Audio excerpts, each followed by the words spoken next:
Halloween is here, my second or third favorite holiday. I can't really decide, but one of the things I like about the season the most is getting into the movies. Not even just horror movies, though those are integral, but those kinds of movies you grow up on that always seem to get the spirit, get it, of Halloween. You've got your Paranormans, your Hotel Transylvanias. Heck, I even made a short unscripted video last year about how Coraline is my favorite Halloween movie itself, which fits much more into this category. You know, the feel-good classics that understand that it's cool to dress up and have spooky decorations. True, in my opinion, Halloween movies. And it was in my exploration of these movies, via some suggestions and childhood love, that I stumbled my way into a long and treacherous road, full of high highs and low lows, spanning over 6 decades of cinema. Because this month, we're talking about the one, the only, the undying and legendary, the all-powerful and always hungry Scooby-Doo. I grew up on Scooby-Doo reruns on Boomerang and always loved the gang and Scooby and the fun mysteries that they brought on, and heck, even the spin-off shows like the new Shmoo. I mean, look at this little guy, looking like a freaking Webkinz Google, and yes, I did have to Google that to remember what those were called. And inspired by several YouTube videos I had seen, so passionate about these movies, and realizing that there was such an extensive catalog for something I grew up loving, I headed into the depths of madness to see what all of the hype was about. And what I found was a chasm of darkness so deep that no sane man could come out the other side. As 50 movies later, yes, 50, I am now a changed man, forever cursed with the burden of Scooby, and the only way to make this Eldritchian knowledge of the truth behind the curtain bearable is to share it with you all, in the form of a ranking video. So grab your blankets and candy corn and get ready, because this is going to be a real long one, as this month we're talking about Scooby-Doo and the movie ranking madness. Alright, so for those of you who have never tuned in to one of my ranking videos, I usually do them in a way that I rank them worst to best in a series of tiers. For this video, as usual, I'm going to break it down into 3 tiers. Very simple, low tier, mid tier, and scrappy freaking do tier, or top tier. It's not going to be a consistent amount in each of these tiers, even though that's pretty typical for me, but these movies just landed in a way that, you know, there's a lot of them, so they got tiered off differently. So yeah, let's get into it.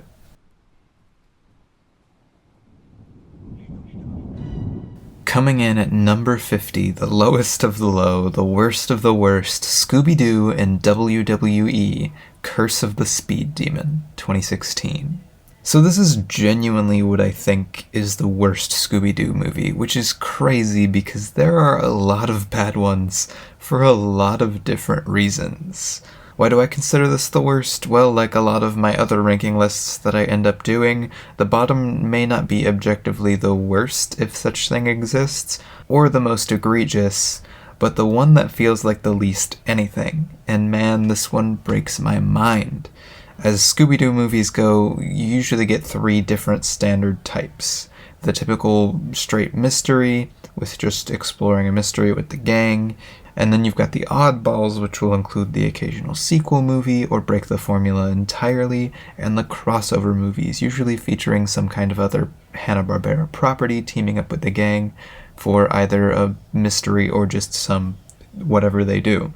Sometimes all 3 of these will cross over into one plot, but rarely are all 3 of them happening at the same time, and this one actually does have them all, and somehow in the worst ways possible.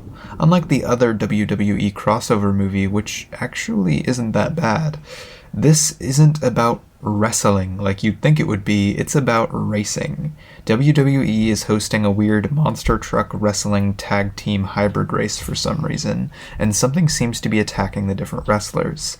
Shaggy and Scooby, via their food truck, get dragged into danger, pulling them and the rest of Mystery Inc. into solving the mystery of the Speed Demon, a mysterious ghost that's attacking them and also racing. The gang does a whole lot of nothing except for running into different WWE people and getting dragged into pointless drama, and then someone gets taken out, The Undertaker can't race without a partner, so Shaggy and Scooby, for some reason, fill in so he can stay in the race, since because of the previous WWE movie, Shaggy and Scooby are technically official wrestling superstars or whatever. And literally for the rest of the rather long for a Scooby-Doo movie runtime, the mystery is mostly hijacked by racing shenanigans with just the weirdest, most out-there racing combat hybrid you've ever seen, and like weird drama and pairings and just honestly nothingness. Like, what are the rules of this race? How do you win? Like, genuinely, it's really confusing what's going on as a sport because they're constantly changing the rules due to the attack. And after an hour and 10 minutes of nothingness and weird driving wrestling, the gang brawl it out with the weird zombie wrestler guy and end up winning the race.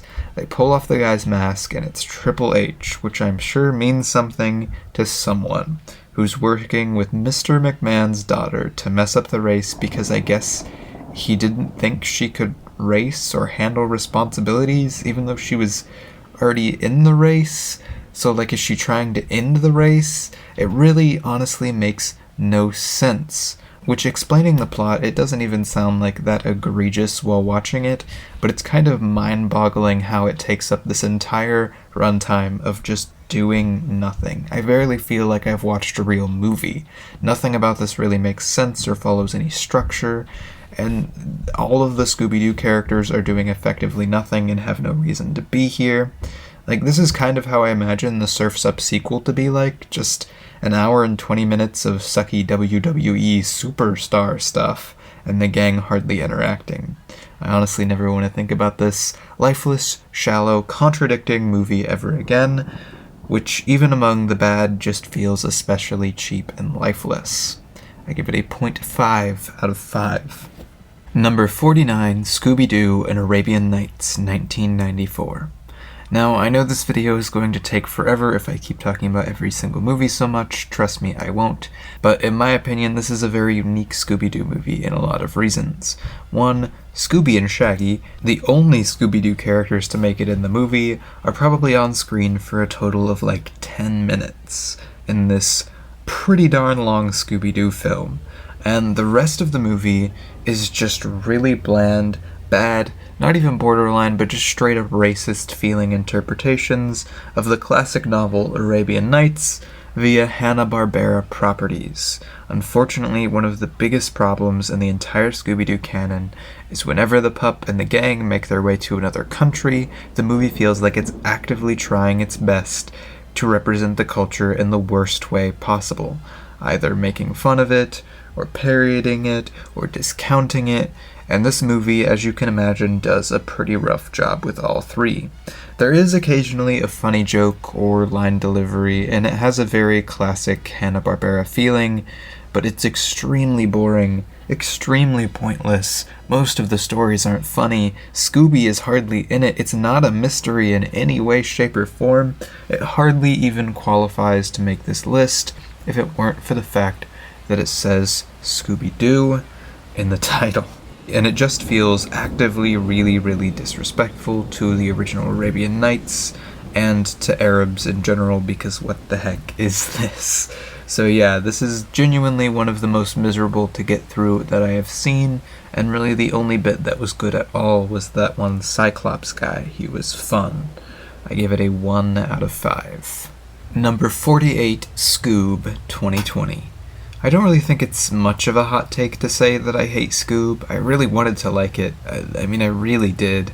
I even watched it again while writing this just to try and see if I was being biased.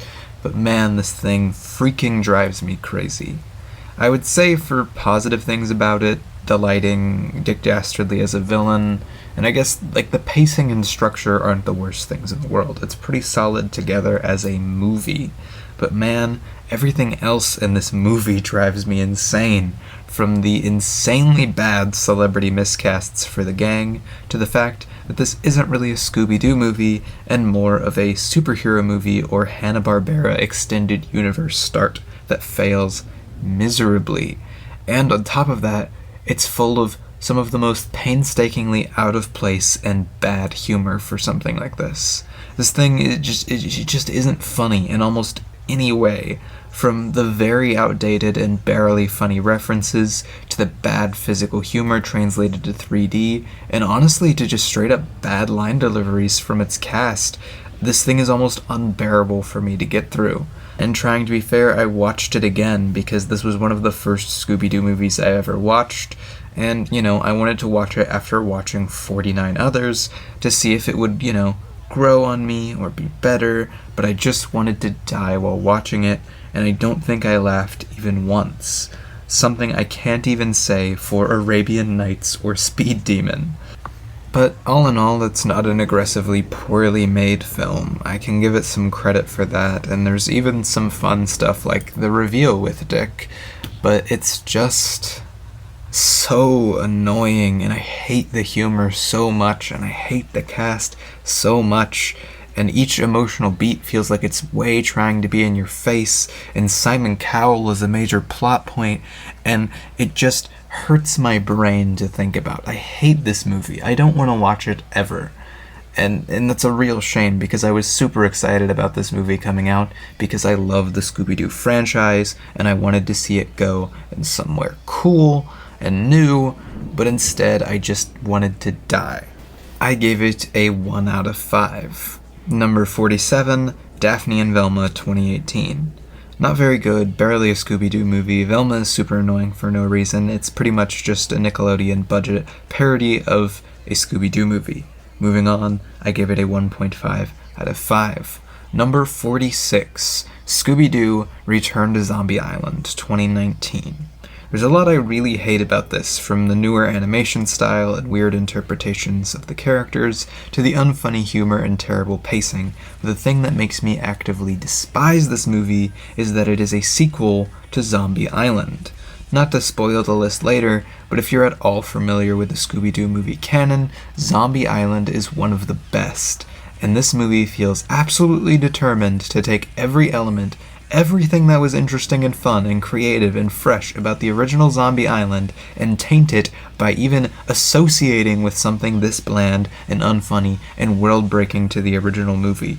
It has no reason to exist, it actively takes away from the original, and it's not funny, nor does it have a compelling mystery, nor does it add any interesting characters. And I may sound relatively composed, but while I was watching this movie, I actively felt like I wanted to scream at the TV for all of the baffling decisions they made throughout it, and especially Velma made me want to die in this movie. Why? Why would she be like this in relation to the old Scooby-Doo movies? Why do we have new, annoying, skeptic Velma on this movie? I hate it. I don't want to talk about it anymore, and I hope to never see it again. I give it a 1.5 out of 5. Number 45, Scooby-Doo Curse of the Lake Monster 2010. The sequel to the second take into live action for the Scooby-Doo gang, where I feel like the low budget took an already struggling team and cast and completely wrung them dry. This entire movie pretty much hinges on nothing but petty character drama, with already barely working interpretations of the gang, where we get extremely little Scooby-Doo himself, again probably due to budget reasons, which is a shame because he is by far the best thing about this interpretation in live action, and somehow, despite the model not looking the greatest, they really nailed the physical humor with him. But yeah, the mystery really sucks, and the weird romantic square, I guess, question mark, brings it to a pretty painful watch. I give it a 2 out of 5. At number 44, we have Scooby-Doo and the Samurai Sword 2009. It sounds way cooler than it is, and despite Japanese animation being so integral to the DNA of the Scooby series, and if you think I'm just making a joke, Scooby-Doo himself was literally originally created by Japanese-American animator Iwao Takamoto, and pretty much almost every Scooby-Doo movie was animated by, if not a Japanese animation team, then at least an Asian animation team. But this movie still feels actively disrespectful to Japanese culture in a lot of weird ways. Again, with any of these, I do not have anything definitive or that important to say about how they represent any of these cultures, and it's up to other people's interpretations. But when you have music with some of the most early 2000s style American interpretations of Japan, Konnichiwa. Welcome to Tokyo Airspace. It's nice to meet you. What is your name? And you literally have one of your Japanese characters compared to a dog. Like, literally, that's the whole joke. It just feels really wrong-spirited to me, on top of just being a really boring and convoluted movie, even though the story seems like it should write itself. I did not enjoy this at all, and it really bums me out because I feel like it should be one of the best, especially honoring the legacy where Scooby-Doo himself and much of his aesthetic and filmmaking choices come from. And I mean, come on, how can Scooby and Shaggy Samurai not work? How did they mess this up? I don't get it. I give it a 2 out of 5. Number 43, Scooby-Doo Shaggy Showdown, 2017. The best Scooby-Doo movies love goth girls, and the worst ones make fun of them. This one feels oddly out of place, being this low because it has nothing super terribly wrong with it, but let me tell you, this is like the worst blend of modern Scooby-Doo that I've ever seen.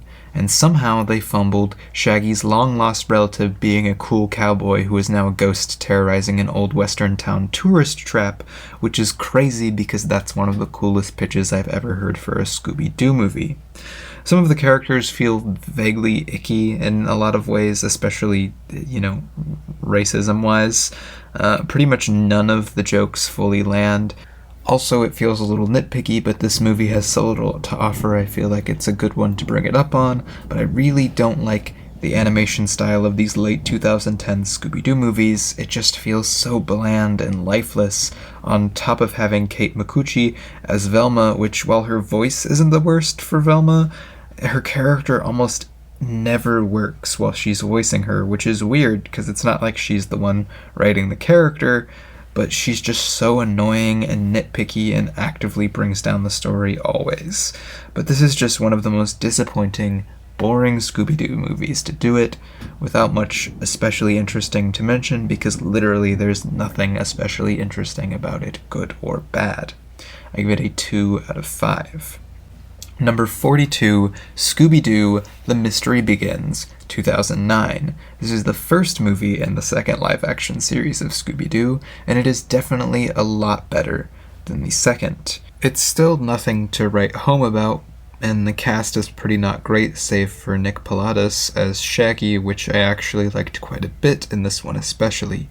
He sounds cheesy, sure, but it kind of works with this movie and is definitely a better voice than whatever the heck Will Forte is doing in Scoob.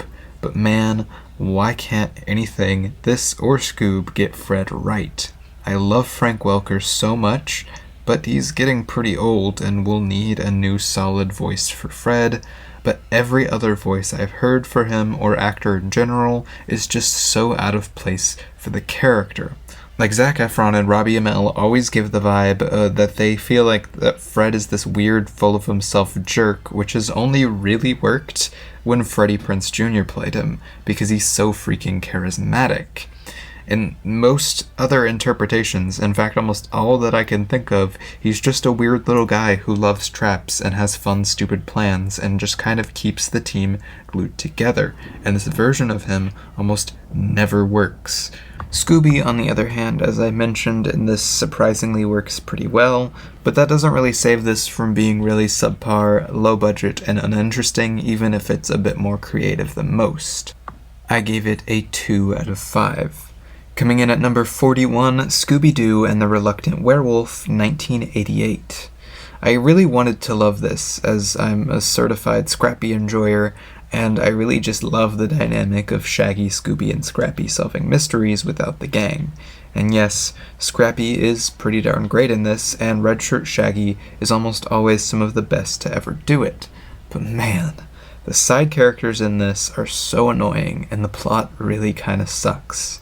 Shaggy gets cursed to turn into a werewolf, and he doesn't want to, and then Dracula is upset over who was picked to be the next werewolf, or something like that, so he's going to kill the 3 boys and Shaggy's girlfriend. But they're also holding an annual monster race, which Shaggy now has a right to compete in, and makes a deal with Dracula that if he wins, he'll turn him back and let him go, and if he loses, then they'll all die. which, kind of sounds sick, but that is all within the first 20 minutes of this hour-and-a-half long movie, and the entire rest of the runtime is spent on one of the slowest, most boring, lifeless races I've ever seen put to screen, with a bafflingly bad sense of geography and movement, as Dracula tries really hard to stop them from finishing the race via the help of the Hunch Bunch, aka the most annoying Scooby-Doo characters next to maybe the Boo Brothers. Sorry, not sorry. So it's just really boring and slow and long, and most of the other monsters, even Dracula, aren't really funny or interesting, and the Hunch Bunch get an insane level of screen time comparatively. And here's a little piece of advice for screenwriters. If your protagonists don't want to be there, and your antagonists don't want them to be there, and you don't have anything interesting to say, then don't force the audience to sit through an extremely long, boring conflict to resolve if they will die or if they will make it out when we know that they're not going to die. It's painful to get through, and this movie just kind of sucks. I gave it a 2 out of 5. An honestly really depressing collective that I would never recommend even if you're a longtime Scooby fan. I honestly don't think any of these movies are worth getting through, but now we are moving on to the mid-tier. We're in mixed bag country now. And to start us off in the mid-tier, we have number 40, Lego Scooby-Doo, Haunted Hollywood, 2016. Being a Lego movie, it is already on a lower peg, as the animation will never feel or look as good as a normal Scooby-Doo movie, and this one is just especially dumb on top of that. The one thing I do really like is the villain reveal, where it's much more of a, oh, that's sweet, at least he meant well, because he's definitely the most interesting thing going on in the movie. Outside of him, we have a very boring mystery, a very sloppy use of Lego, and some really non-stop annoying digs at filmmaking with an almost unbearable we're making a movie subplot, only beat by the fact that Return to Zombie Island exists. It just feels cheap and poorly thought through, and like an ad, which it is, so whatever. I gave it a 2.5 out of 5. Number 39, Scooby-Doo and the Monster of Mexico, 2003. Guess what? It feels a little racist. It feels like it really wants Mexico. Like honestly, the moral it's telling you is that Mexico should be for tourists, and they make fun of Day of the Dead and the concept of the chupacabra a lot.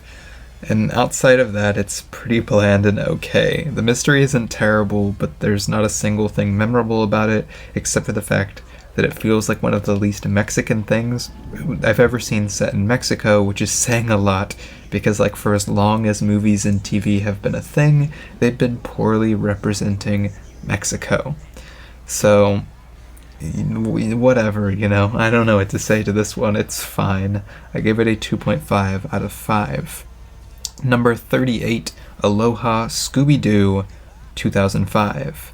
Very similar problems and movie on a whole to Monster of Mexico, but it's actually really weird because even more so than Monster of Mexico, which does a similar thing, it seems to go out of its way to be on the side of the Islanders, which is great, but then it pulls the rug out from underneath that at the end just for the sake of a, quote, good twist.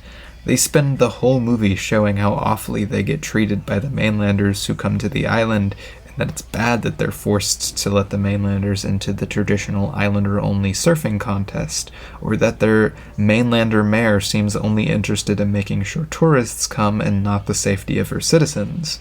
And then it's but actually it was the islanders who were doing the bad things because they were greedy for the land. And the mayor is good, and we should let the mainlanders treat them like this. Isn't it great? It just really gives a weird vibe that kind of throws off the movie a lot, because I kind of enjoyed it for the most part, and I was really happy that it spent so much time criticizing how the islanders were treated by the mainlanders. which again is a shame because Scooby and Shaggy and the gang in a surfing contest sounds very cool, and giving it some anti-colonization messages would have been a breath of fresh air for the Scooby series. It felt like it was really close to being good, and then threw it out because they wanted to subvert expectations. I gave it a 2.5 out of 5. Number 37, Lego Scooby-Doo Blowout Beach Bash, 2017.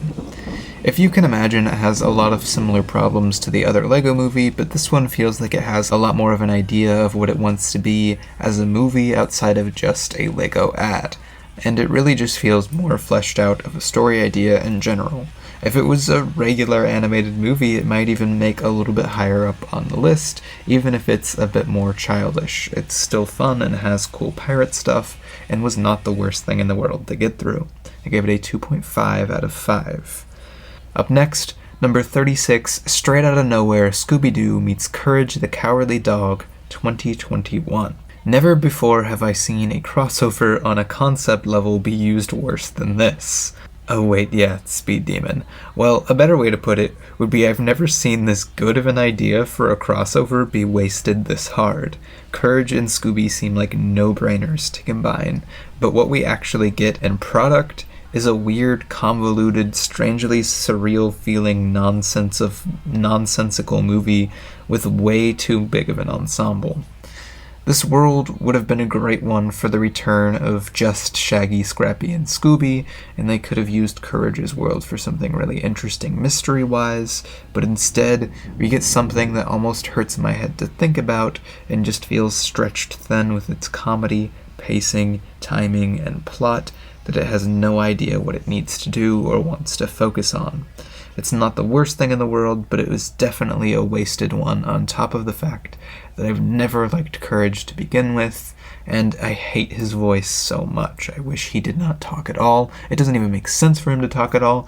He sounds like a 40-year-old man. I hate it. I gave it a 2.5 out of 5. Number 35, Scooby-Doo in Where's My Mummy, 2005. Again, as part of the same run as Aloha in Mexico, I really wish they would just stop going to other countries if they were going to do them like this.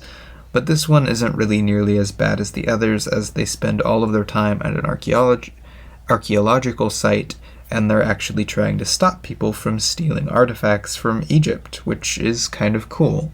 And the twist at the end that Velma and the Prince of Egypt are the ones doing the monster stuff just to stop the actual bad guys is one of the coolest uses of the Scooby-Doo formula and twists in the series. Really, this one feels pretty harmless, but hopelessly too long. None of the side plot stuff works or is interesting at all, and it really just feels like this could have been a good episode of Scooby-Doo, not a full movie. I give it a 2.5 out of 5. At number 34, Scooby-Doo Pirates Ahoy, 2006. Like Shaggy's Showdown before it, it sounds really cool and has sick stuff like pirates and Catgirl Daphne, but it's just not that funny or interesting. It was still a decent watch, but that's about all of the interesting words I could give about it. I gave it a 2.5 out of 5. Number 33, Scooby-Doo and Kiss, Rock and Roll Mystery, 2015. What to even, say about this one? If you don't know, 90% of this movie is a mass hallucination, where the members of Kiss are superpowered and part of a race of superpowered rock and roll beings who have to fight off the destroyer summoned by the Crimson Witch, who is trying to destroy this alternate world called Kisteria. It's absolutely buck wild, and as I was watching, I felt like my brain was melting from just the plot, and that apparently I'm missing a lot of key points of Kiss lore because what the heck is going on with the Kiss band members. I would say on the whole though, this movie, despite being crazy, isn't bad. Its freedom in being a hallucination gives it the chance to swing for the fences, and it's fun watching what you think would be a simple mystery dissolve into utter madness and then go back into a lame explanation. But like a lot of the really ambitious crossover movies, you really feel like the entire gang has been hijacked and that things are just kind of happening. There's not a lot of thematic or plot cohesion, and honestly, as not really big of a Kiss guy, I wasn't enjoying the weirdness that much or understanding most of the references. So on the whole, it was a very memorable movie, but left a lot to be desired outside of that. I gave it a 2.5 out of 5. Number 32, Scooby-Doo Meets the Boo Brothers, 1987. Infinitely better, and I do mean infinitely better, than The Reluctant Werewolf, as this one actually has things like a plot, and a mystery, and Scrappy's detective powers, and a fun location. That being said, the Boo Brothers are freaking annoying, and hardly ever funny. That being said, the Boo Brothers are freaking annoying, and hardly ever funny at all, and don't play off well on any of the characters or the mystery. They honestly feel like they were just thrown on as an afterthought, and they spend half of the runtime hijacking our plot away from the gang and our mystery and not really helping or solving anything, and they just bore me a ton, which is a shame, because again, I really want to love the Red Shirt Shaggy Scooby movies, because I love this era and this trio, but man, they're mostly bogged down by useless, annoying side characters.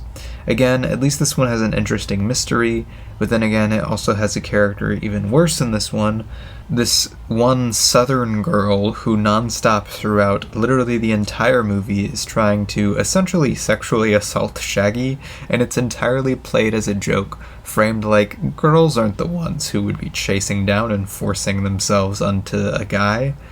So it's kind of funny that she is doing that, which is not funny, and I don't like it at all. I gave it a 2.5 out of 5.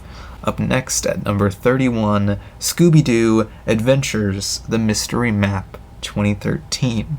This might actually be one of the hottest takes, if not the hottest take on the entire list, slotting this one so high when it's pretty generally thought to just be bad, which I can understand why. Honestly, mainly production stuff is rough with it. They had such a small budget, it's not even funny, and music, which is a very integral part to what makes a Scooby-Doo movie a Scooby-Doo movie, kind of in the vein of Columbo saying, "Oh, one more thing," and annoying the killer until they confess. Original songs are just part of Scooby's DNA, so to have nothing but recycled songs from previous movies, some that extremely do not fit into this movie at all, is just so annoying and really a big turnoff to the movie, so I get it. But I have a really huge love for puppet work. My mom is actually a former puppeteer, so I kind of grew up around puppets, seeing a lot of puppet stuff, and I just have a real connection and love for these kind of simple, low-budget puppet stories for kids, and I think there's nothing more perfect for that medium than Scooby-Doo. You can use all of the tropes to the fullest and really use the puppets to wacky and fun effect, which they kind of do.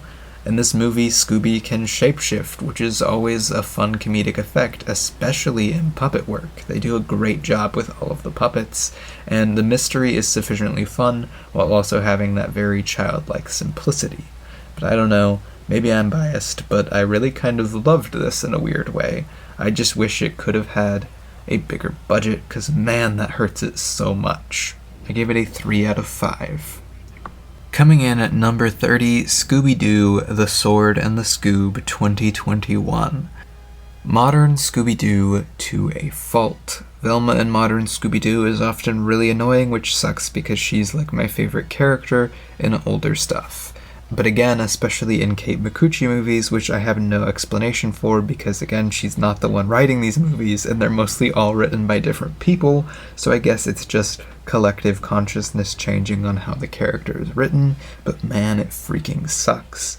They make her extremely logic and science obsessed, which she always was the straight man, but this is ridiculous. Velma the kind of person to be super knowledgeable about witchcraft and fall in love with the wizard and best-selling author, not the kind of person to spend the entire movie going, actually, to everything that is vaguely unexplainable.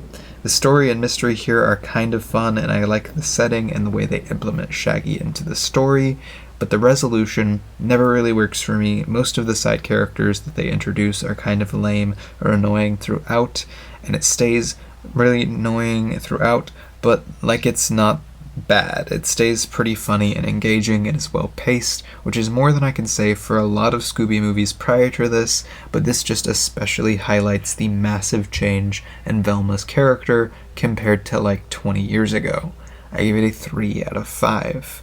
At number 29, Scooby-Doo and the Loch Ness Monster, 2004. Scooby-Doo and the gang head off to Scotland to visit Daphne's cousin, as half of these stories are just caused by Mystery Inc. long-lost family members, and they end up getting tangled up in their weird games festival and drama in the appearance of the legendary Loch Ness Monster. This, in my opinion, is the first honestly, aggressively mid movie on the list.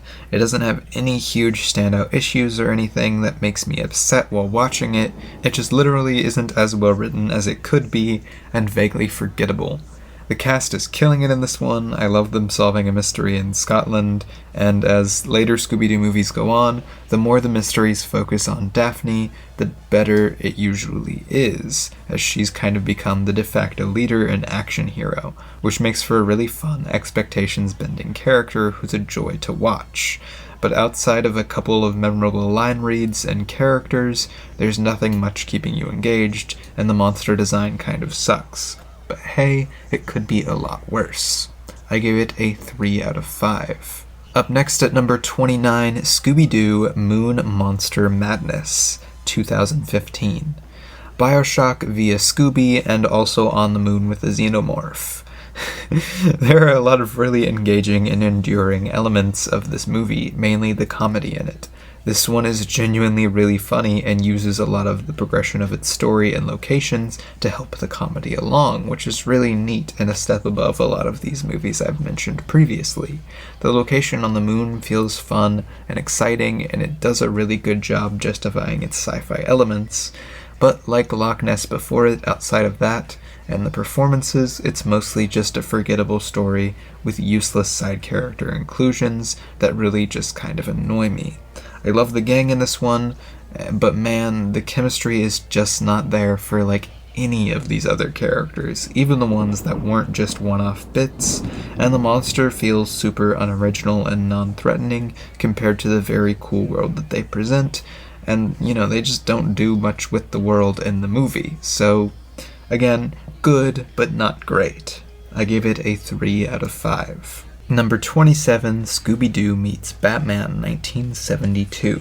Technically not inherently a movie, but I didn't know that when I rented these, and 50 seems like a better number than 48, as we have 2 of the 70s Scooby-Doo specials from the new Scooby-Doo movies TV series, which is a very confusing thing to say. Both of the movies I have on here consist of 2 40-minute episodes, which is longer than normal, with the same guests put together onto one VHS. And in this one, as you could probably guess, Scooby-Doo and the gang meet Batman. And there's a lot I really like about this, from the vibe of old Scooby-Doo TV that you often lose as more and more of the movies come out, to even Batman and Robin and them being their very classic selves, which are very funny and pair surprisingly well with the Scooby-Doo gang. Really what makes this not work so well is the Joker and Penguin as villains, and the mysteries being completely unmemorable and uninteresting, mainly because of, again, the villains. Which saying Joker and Penguin being your villains is the problem is a crazy statement, but these are just the most bland, annoying, uninteresting versions of these characters that I've ever seen, and they have very weird, unclear motivations in both parts of the story. But hey, at least we got the granny or whatever, and that really fun house set piece. All in all, really fun, but not that engaging or interesting. I gave it a 3 out of 5. Number 26, Scooby-Doo meets the Harlem Globetrotters, 1972. It has almost all the same problems and charms of meets Batman, but way more interesting mysteries and villains because they don't have to justify a Batman villain being involved. Honestly though, why are the Globetrotters even here for the second part? They should really stop hanging out with Mystery Inc. I give it a 3 out of 5. Number 25, Scooby-Doo WrestleMania Mystery, 2014. That's right, from the director of Batman Under the Red Hood comes John Cena. This movie has no right to be good, but it actually presents its wrestling world in a pretty fun and engaging way, and John Cena makes for a surprisingly good side character with the gang. The mystery, while not the most memorable thing in the world, ties in and fits in well, and the Shaggy and Scooby having to become wrestler stuff is actually pretty fun. So yeah, this seems like it would be one of the worst, especially with how I felt about Speed Demon, but I was pleasantly surprised. I gave it a 3 out of 5. Number 24, Scooby-Doo and Batman, The Brave and the Bold, 2018. Another Batman crossover, and this one is a lot newer. Honestly, the way it presented superheroes and even Batman and the way they interact with the gang I like a lot less compared to Meets Batman, but this is just objectively a better mystery and more fun movie with a really great villain and some really fun superhero cameos and performances. I know I'm just copying Breadsword at this point, but Aquaman in this is literally like the best I've ever seen him. He's super funny. So even if it's a worse incorporation of the gang themselves, I would end up turning this on over Meets Batman anytime. I gave it a 3 out of 5. Number 23, Big Top Scooby-Doo, 2012. It's a pretty fine Scooby movie in a setting that I just don't like. Yep, you heard me right. No amount of Madagascar 3s or Paprikas or Nightmare Alleys will change my mind. I simply do not like the circus. Not only that, but this uses the circus as a setting pretty stupidly, and it doesn't even hit a lot of the things which makes the circus and movies work when it does, like in Nightmare Alley with its backroom vibes and hodgepodge collection of people. This just feels like a weird little circus with a contrived plot, with the dispute of its employees, and a plan that doesn't make much sense. But the humor is still pretty good, and the gang is on point here, so it's not too bad to get through. I'm just prejudiced against the circus. Number 22, Scooby-Doo and the Legend of the Vampire, 2003. This movie has a lot of elements that seem to be gearing up for one of the better Scooby-Doo movies out there. It's got a fun location, it's got rock music, it's got vampires, it's got the freaking return of the Hex Girls. But a lot of the elements of this just feel pretty okay. Like, the mystery is fine, the use of vampires and the rock competition is fine. The location, while fun, feels extremely lifeless and empty for no reason. I mean, they're in the Australian outback, so there's a reason, but it feels like there's no reason to pick such a bland setting, or at least to present it in such an uninteresting way. Oh yeah, and the Hex Girls are like criminally underused. They just are kind of here. I loved seeing them back, but I mean, come on, you gotta give them more than that.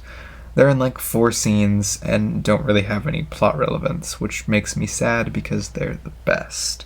But as a movie on the whole, it's just fine. The mystery is fine, a little forgettable. The location's fine, a little forgettable. The music is not the best, but it's good. It's a solid, okay movie. I gave it a 3 out of 5. At number 21, Scooby-Doo and the Gourmet Ghost, 2018. This movie has no reason to be as funny or as good as it is, because while it's nothing special quality-wise, it features a main side character of Bobby Flay, who does a surprisingly good job at voice acting somehow, and is also related to Fred, which I think is funny. The movie also features several other Food Network stars, and one of the coolest monster designs for some reason. Oh yeah, and freaking Master Shake. If that's a crime, I freaking rented this thing this morning! Dana Snyder is giving a surprisingly similar performance to his Master Shake voice, and his character I think could be overlaid with Master Shake, and it would work just as well, if not better. But yeah, it's a bit of a wild ride, but it's so much fun, even if a lot of the central plot elements aren't that interesting. I gave it a 3 out of 5. So now we're moving on to the upper tier, the goods, the greats, and the pretty okays, the scrappy, dappy Doo. Number 20, Scooby-Doo and the Ghoul School, 1988. Freaking Scrappy Doo, he's back, and this time the movie is pretty freaking okay. Still not great. All of this run suffers from poor pacing and bad delegation to side characters, but this one is by far the best, put together with a great mystery and the least annoying set of side characters and locations. and a good reason for Shaggy and Scooby to be there.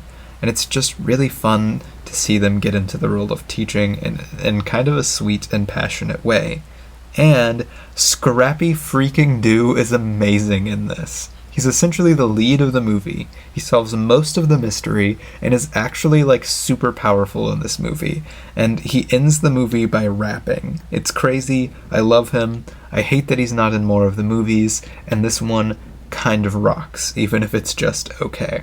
So with the cadets it was a snap to escape Revolta's trap. Now let's get loose and dance and clap while I lay on my Scrappy rap. I gave it a 3 out of 5. At number 19, Chill Out Scooby-Doo, 2007. This one isn't really anything special overall in terms of story, but it hits almost everything as perfectly acceptable on top of being fun and engaging. Again, it's nothing special, especially in mystery, as I've pretty much already forgotten what it's about, but there are some really fun things in here, the repeat of the wrong plane bit, and the end, and just the ensemble in general is fun to watch and interact with, in a world that could normally be pretty boring. I gave it a 3 out of 5.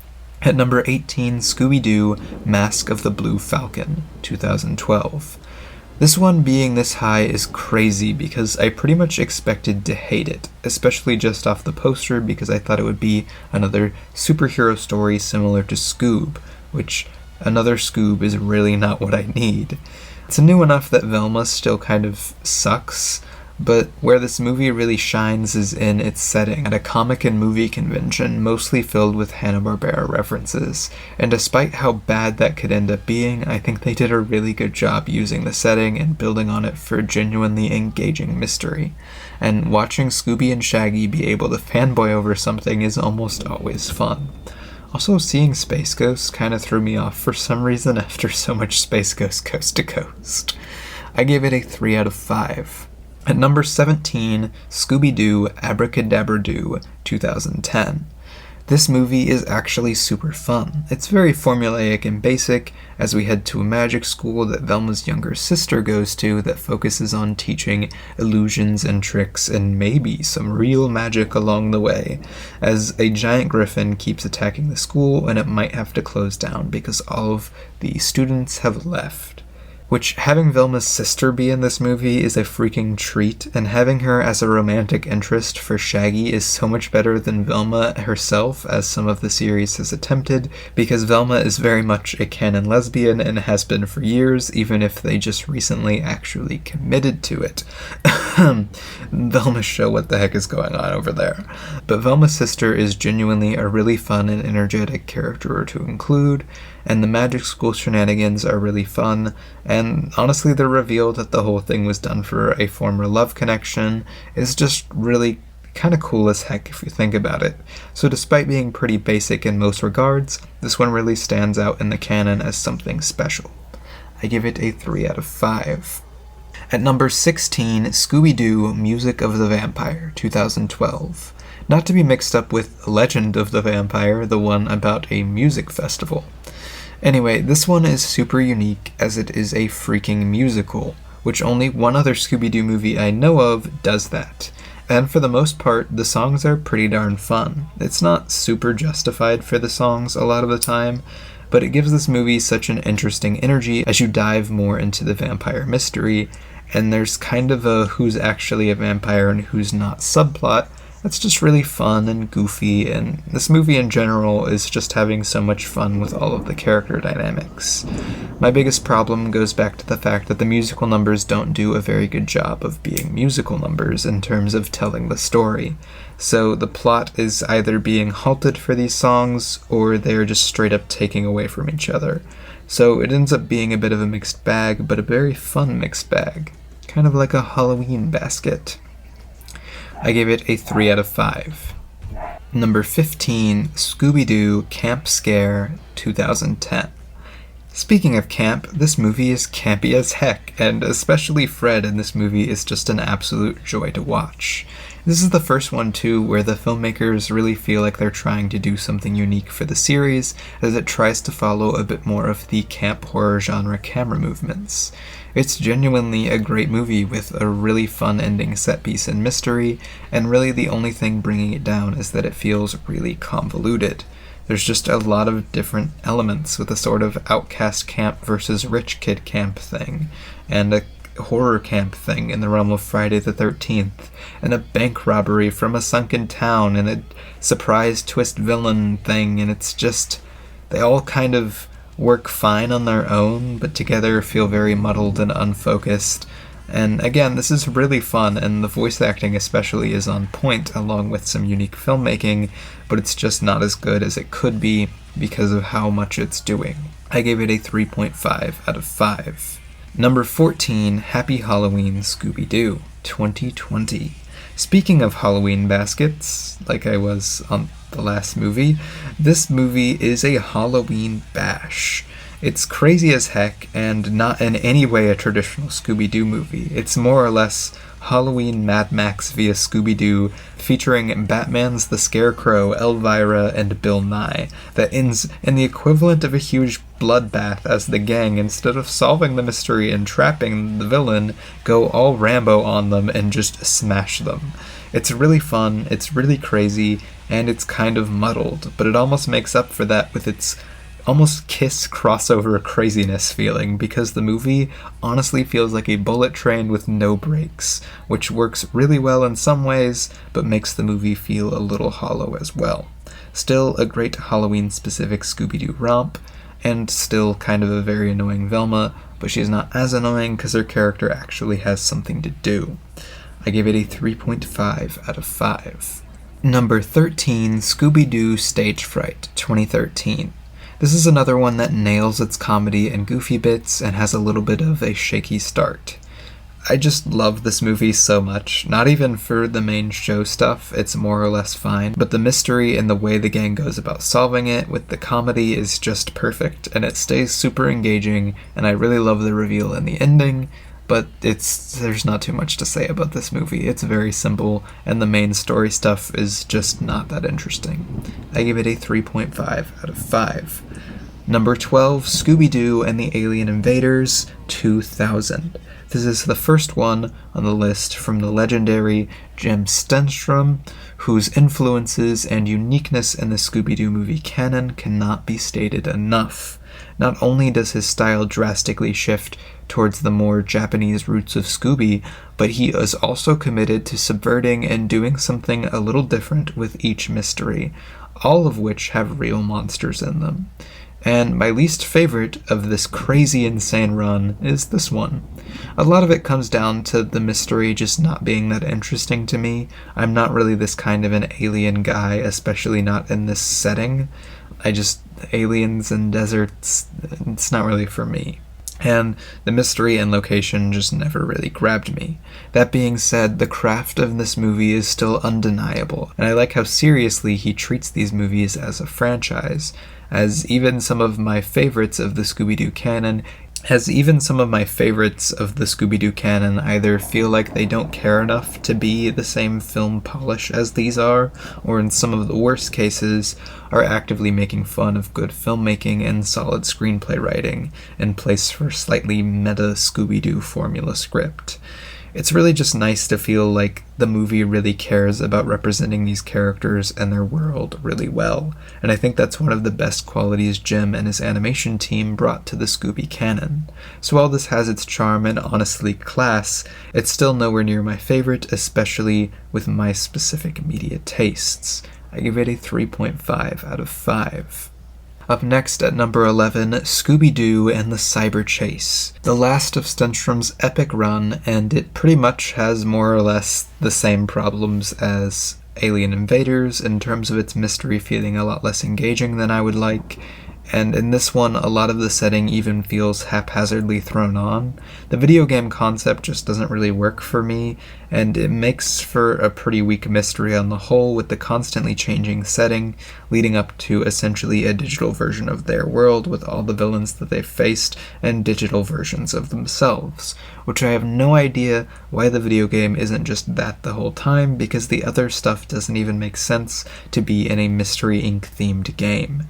But again, the craft level of Jim is still in this one, and honestly, the animation quality itself might be the best his series gets. And I think something that's missed a lot in talking about his movies is that they're still extremely funny. And again, not in the super meta newer Scooby-Doo way, but just with really solid bits and performances and visual comedy, and the music in his movies is almost always the best of the series. So I still really love this one. I give it a 3.5 out of 5. At number 10, we have made it to the top 10. Scooby-Doo, Franken-Creepy, 2014. This movie is crazy. I cannot describe the absolutely off-the-walls, buck-wild energy this movie brings. An immediate standout as you watch this movie is its lightning-paced editing and actually pretty decent cinematography. And when I say lightning-paced editing, I don't mean like Christopher Nolan directing an action scene. I mean like Edgar Wright on the peak of his game editing stuff. And it keeps that energy carried to the rest of the movie. And its comedy bits, like the extreme over-the-top callbacks to the Mystery Machine's death, similar to something like Return to Zombie Island tried to do, but this is actually funny with good energy, to Velma's more annoying later movie tendencies being cured by her losing what she valued most, being her sanity and reason, and becoming a mad scientist like some of her family before her. This movie is back-to-back super fun, super engaging, super exciting, and super unique within the series, and very much earns its place as one of the top 10. The one thing I don't really like about it is like Daphne losing the quote-unquote thing she loves most, being her beauty, and then her just thinking she's fat and having a bad hair day. It's really weird, not that funny, and pretty fat-phobic, but I get what they were kind of going for. It's still not great. I gave it a 3.5 out of 5. Number 9, Scooby-Doo 2002. That's right, ladies and gents, it's finally time to get to one of these. In one of my biggest upsetting takes on the list, I put this lower than the sequel. But man, I love these movies so much. I know not everyone, especially hardcore Scooby fans, love this live-action run, but I just can't see it. It may be because I watched this before any of the other movies, even before Scoob, back when I didn't think much of Scooby, and I absolutely fell in love with the camp and the cast and the humor and the production design. Like, seriously, this movie is absolutely hilarious. One of, in my opinion, the funniest movies in the entire Scooby-Doo movie canon, and the cast is like a gift from God. Like I said, this Fred is very unique, and for typical Frank Welker Fred, I would hate this. But Freddie Prinze Jr. as Fred in this is effortlessly hilarious and really engaging to watch. Even the elements of this that I'm not the biggest fan of, like the use of Scrappy-Doo as a very mean-spirited villain, or really a lot of the elements of the mystery and the monsters and some of the weird inclusions of fart jokes, are made up for in the atmosphere and the creative humor and direction for this cast. I mean, even just listing this cast is insane. We have Freddie Prinze Jr. as Fred. We've got freaking Sarah Michelle Gellar as Daphne. Linda Cardellini as Velma, which is probably one of the best Velma castings of all time, and the man, the myth, the legend himself, Matthew freaking Lillard as Shaggy, which, yes, is the best Shaggy casting ever, especially being able to see him do the physicality and really embody the character beyond the voice is really something special. This movie is just iconic and funny and stupid and one of my favorites, and the most watched Scooby-Doo movie for me. I will forever love it, even if it's not the greatest thing in the world, and not all of the elements make sense or work the best. And I'll still be forever mad that this is the only Scrappy content we've gotten in the 2000s and on, and it's just the worst. Apparently, literally, Tim Curry was in talk to play the main villain in this until he found out that Scrappy was going to be in it. Like, that is insane. Have some respect for my boy, please. I gave it a 3.5 out of 5. At number 8, Scooby-Doo and the Legend of the Phantasaur, 2011. Animated Scooby-Doo at some of its weirdest and best. Sure, the plot is a little convoluted by the end, and the whole town chase thing never really works for me, but I think at this point in the ranking, this is one of the best executions of everything Scooby. Its comedy works really well 90% of the time, the gang doesn't go through any crises and break up for half the movie, another thing Scooby 2002 does, and the side characters and locations are compelling and interesting, and its animation honestly looks better than most of the ones that look similar to this. It just is a little bit more colorful and less sterilized and less flat. I mean, we even have Mask Velma Twist Villain as a love interest, which, while it breaks some of the lesbian Velma canon I love, it is still a really fun way to take her character in this setting, and Matthew Gray Gubler playing him for some reason is hilarious to me. It's literally Alvin and the Chipmunks, guys. Come on. And the plot following Shaggy having a full breakdown from fear and getting hypnotized to be a no-fear action hero Shaggy is just really fun and again a unique place to take the character. Fred and Daphne don't have too much to do during this movie, and again the Phantasaur ending itself is a little underwhelming, but it's just a really engaging, really funny, and well done ride that's definitely one I would choose to watch again and again. I give it a 4 out of 5. Number 7, Scooby-Doo and the Curse of the 13th Ghost, 2019. Not usually a fan of these newer Scooby-Doo movies or their weird retroactive sequels, and while I don't think this does everything perfectly, as a legacy sequel to one of the most inventive and unique series Scooby-Doo has ever had, it's such a fun idea and the execution is mostly perfect. I again don't like Velma in this, of course, literally spending the entire time smugly dismissing the very traumatic thing Scooby, Shaggy, and Daphne went through, and Fred also feels like he doesn't have much to do, and has an annoying questioning what his role is in the gang thing that I never really like because they don't need to have quote-unquote roles. They're friends who like solving mysteries together. So freak off, Simon Cowell of Scoob, and really my biggest problem with the movie is the fact that it's almost doing that thing where it's like the ghosts in 13th Ghost were never real, which was about to make me throw hands. Again, this movie has so many elements of Scooby-Doo movies that I usually hate, which is really a testament to the movie's quality with how much I ended up enjoying it. Pretty much everything outside of those gripes I have is hitting super well. I love seeing Vincent Van Gogh again, he's super hilarious to watch paired with the new versions of the gang, and the mystery and the action scenes, and just this sense we get from our 13th Ghost members that this is something that they had locked in their pasts is so cool. And of course we get extreme action hero Daphne, which is just great. The only thing I'm yet again upset about with this is where the freak is Scrappy. They even said his name, but they just couldn't freaking handle him, I guess. I will never rest until we see Scrappy again in a Scooby-Doo movie. It just is crazy why he's not been included in any of these. I give it a 4 out of 5. Up next, at number 6, is Scooby-Doo and the Goblin King, 2008. Might be the best Halloween Scooby-Doo movie, as it doesn't follow the typical formula of Scooby-Doo movies at all, and instead follows only Shaggy and Scooby as they go into the underworld in order to stop a wizard from destroying the normal world. This is the most fantasy the series ever gets, and its living jack-o'-lanterns and fairies and ghosts and ghouls are just so much fun and really classical Halloween feeling to me. It feels like such a breath of fresh air to the series that gets more or less stuck putting out the same formulaic mediocre movies over and over and over again.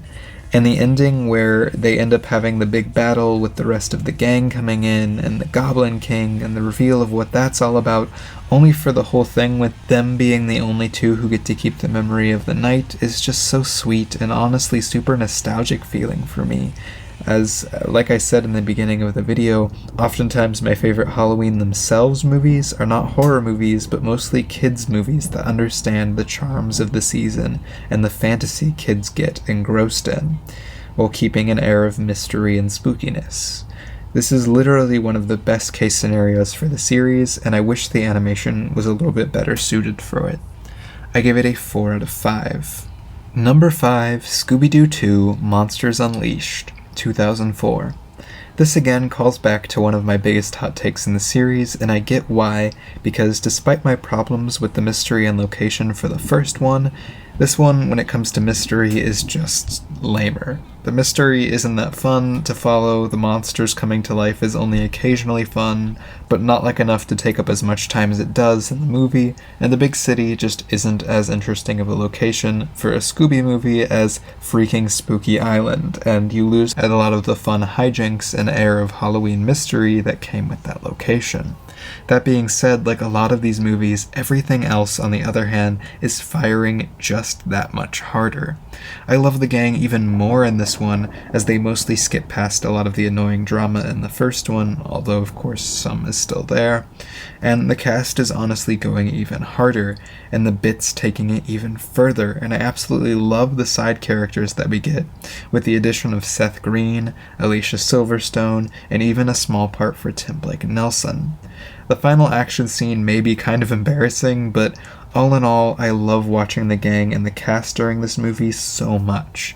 We even have the freaking Scooby-Doo villain bar dance scene. Like, this movie just feels like it has so much more strength to be weird and wacky, which is brought down only by the slightly weak mystery, but powerhoused through by the strength of the comedy and this freaking cast that I just want to see more from.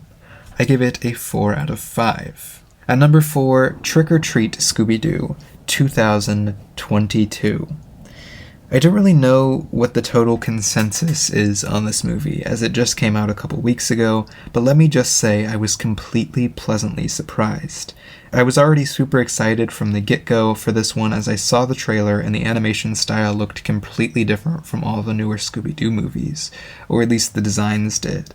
I'm in love with the character designs in this movie and the way the world looks. It just feels like a perfect combination of more classical Hanna-Barbera, which we moved away from, and more modern expressionistic animation like the stuff from modern Cartoon Network. I love it so much, and it gives this movie so much more life. Unfortunately, this movie feels like it has a lower budget, even for Scooby-Doo standards, or at least this animation style makes you feel the cheapness a lot more, as sometimes the fluidity of motion or natural-looking movements just aren't there, except for, weirdly enough, on Coco Diablo, who looks like she's freaking animated by Disney in their prime of 2D animation, which also makes the other characters look even worse in comparison. But speaking of Coco, Coco is such a fun freaking character, and they finally made Velma gay officially. And I love that they do it in a really natural way, because that's just who she is, and it's not like she hasn't been queer-coded for the last decade at this point. So like 10 out of 10 execution for that, it's really cute. And honestly, as bad as it sounds, oftentimes the movies where Velma has a love interest, guy or girl, she just often works way better as a character, because she's such a dorky doofus who is cute to watch trying to deal with her feelings instead of seeing her go, actually, at everything. And she also, in the detective side of things, does a lot in this one too. As for the rest of the gang, Scooby and Shaggy are a joy to watch in this one, and they really nailed the physical comedy, again in a way that they hadn't in a long time. In fact, all of the comedy in this one is something unique for the Scooby-Doo canon, not just movie speaking, as this is the first one that really feels like it brings a modern Cartoon Network style without being awful animated trash like something like the newest show.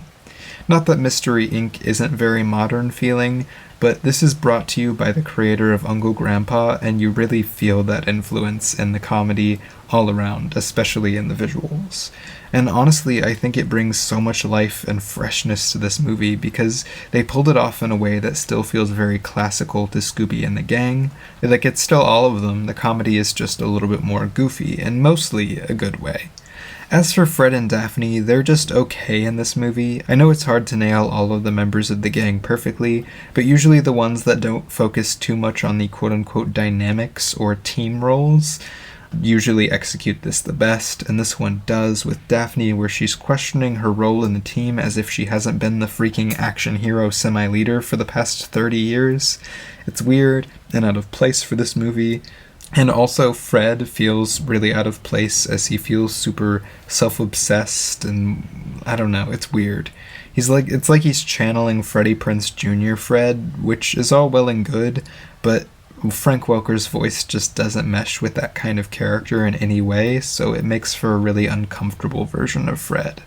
But as for the mystery itself, it's super engaging and feels so much more like a real movie and less formulaic, and the conclusion on Freaking Halloween feels like such a sweet, low-stakes classic romp, and a good homage to many of the previous villains, as this one poses that all of the costumes and villains made throughout the series were all made by Coco, the master criminal, who then, after they capture supernatural mysteries, just stop for years, and then they have to get her out of prison to help with the mystery, as another supernatural mystery has happened and Velma has this huge crush on her, and it's genuinely just a sweet, simple movie that feels like it's pumping life back into the series, because honestly, the last couple of releases, I was feeling really worried for the future of Scoob, but if we keep getting to make fun new Scooby movies and take the series in new directions while still keeping that classic Scooby feeling, then I'm super excited, even if its humor is a little bit more Cartoon Network-y.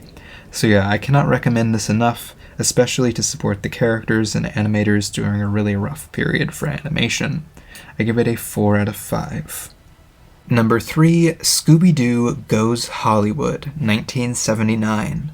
While not technically the oldest film on the list because of the inclusions of the 2 specials from the 70s TV show, Scooby Goes Hollywood is the first ever made as a movie Scooby-Doo piece of media, and honestly I felt really nostalgic for it in a crazy way. I expected this to be honestly kind of bad, or at least a little boring, because that's how the Meets movies were, but what I ended up finding was a really funny movie with a lot of charm and care, but at the heart of it, a massive love for Scooby-Doo as a character. That's really the entire message of the film, as Scooby ends up wanting to move forward in his acting career and quit solving mysteries for the show, and start being a movie star of any kind of movie he can do. And Shaggy starts to be his manager. He tries and tries all of these different genres, but ends up always landing back on slapstick because he just can't pull off being an action star without accidentally doing something hilarious. He's Scooby-Doo, and for all the trying and failing he does in this movie, which, by the way, having Scooby himself be the main character of a movie isn't really something that I've ever seen before, and it's a really interesting watch. But after all of his attempts, he feels super down and feels like a failure having to go back to his original TV show, as the whole world cheers for him and says he doesn't need to be anything else than what he is to get the respect and love from people that he always had, he just didn't realize. Which, I don't know, maybe it was just that I had watched this almost last and had watched all of these others, but when everyone was cheering that Scooby was back and how much they loved him, I got really emotional. But outside of that core of the movie, this movie pulls off really classic style Scooby-Doo humor in a way that honestly I've never seen work this well in a movie. These different bits and genres and attempts from Scooby are all super engaging and funny, and have killer musical numbers going along with them. The animation is classic but impressive, and all around it's just a short and sweet, really fun look at Scooby himself as a character and what he wants to do with his future, which, looking at the monolith of Scooby-Doo that has come after this movie, is really quite something to behold. The only problem I can think of it is that Shaggy is really mean and kind of annoying throughout this entire movie, and as like our only consistent side character, that just doesn't work for me at all, and it sucks to see such a mean-spirited Shaggy. I give it a 4.5 out of 5. At number 2, Scooby-Doo and the Witch's Ghost, 1999. And we've made it to freaking Witch's Ghost. This one rocks so hard and stands out so much in the series, not only as great for all the other reasons of Stenstrom's run, but also for being the most anime-looking one, featuring an outstandingly good performance from Tim Curry, and being the most adult and dramatic the series has ever felt, or at least the darkest it has ever felt.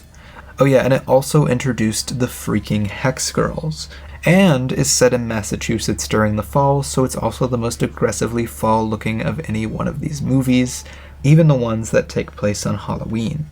This movie is absolutely outstanding. The gang is at an all-time peak with all of the dynamics working extremely well in this one, and it being one of the most atmospheric and fun settings we've ever had for the characters, as we follow an almost Paranorman-style story with a mystery from the past, and Ben Ravencroft, aka Tim Curry, aka honestly my favorite side character / villain in the entire series.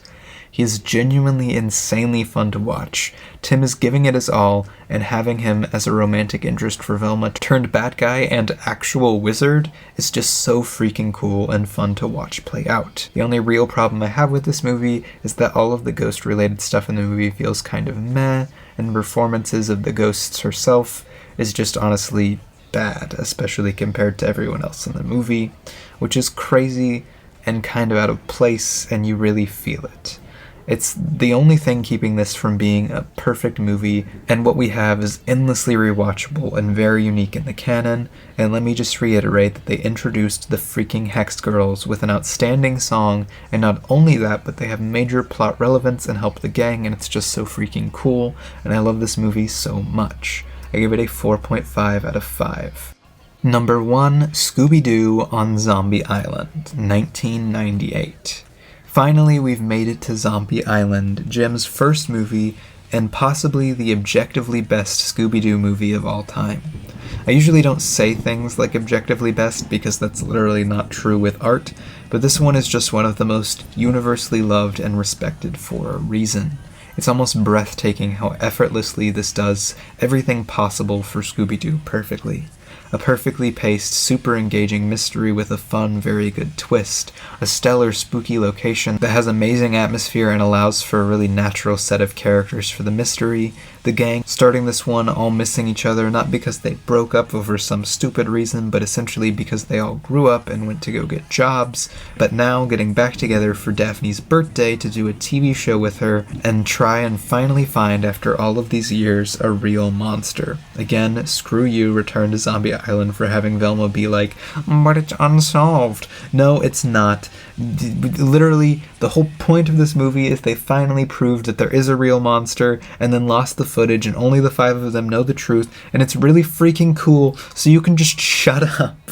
I hate New Velma, and that makes me so sad. It has a great sense of humor, especially with Scooby and Shaggy, who are just at the top of their game in Jim's movies. It's got great tonal balance from the darker elements he includes and the more humorous ones. I literally cannot think of a problem with this movie, and it feels so amazing for this series, with a lot of duds and rehashes, despite it being a canon that I love so much, to just get everything right. The animation is beautiful, the backgrounds are perfect. I honestly don't know how much I can say about this movie because the others I have something I don't like about them, but this one just hits all of my boxes. It makes me laugh, it makes me scared, it makes me excited, it makes me happy, and it makes me feel ready for the spooky season. Even if Witch's Ghost and Trick or Treat are far more Halloween-feeling movies, if you asked me why I love Scooby-Doo or why I decided to even do this video and watch so many hours of Scooby-Doo movies, I'd show you this movie. It was the first movie I watched after only seeing the live-action ones in Scoob, and I just melted back into my love and nostalgia for Scooby in a way that led me down the path to explore the entire Scooby-Doo canon. I gave it a 5 out of 5. So yeah, that was every Scooby-Doo movie, and even a couple that weren't movies per se, and honestly, yeah, I think it was super worth it to watch them all. I've been a Scooby fan my whole life, but now I can really mean it, and I can't tell you how much joy these movies give me, and after Trick or Treat, my excitement for where the series will go, which I haven't gotten in a while, though the shows haven't really been convincing lately. But yeah, all I can really say is Scooby-Doo is the best, and the love he's given me has come from all the people who have loved him for generations and generations. So go watch a Scooby-Doo movie, get some candy, enjoy the weather, and have a happy Halloween, everyone. Over there is Daddy Drac, who's glad to have his daughter back. And all the guys from Callaway are here to dance the night